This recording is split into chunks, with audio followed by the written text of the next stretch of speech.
ये कहानियाँ फर्जी नहीं होती, कुछ लोगों ने खुद झेली हैं, कुछ सुना कर भी बोल नहीं पाए।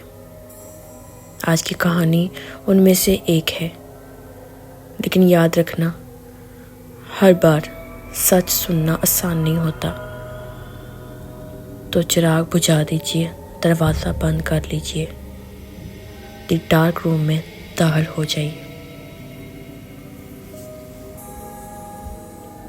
ये वो जगह है जहाँ रोशनी ख़त्म होती है और खौफ शुरू होता है। आज की कहानी मुझे एक लड़की ने खुद भेजी है। इसका कहना है कि इसकी अपनी सहेली ने इस पर काला जादू किया था। ये कहानी सुनने के बाद शायद आप किसी पर भरोसा ना कर सकें। चलिए देर नहीं करते, आज की अपनी स्टोरी स्टार्ट करते हैं।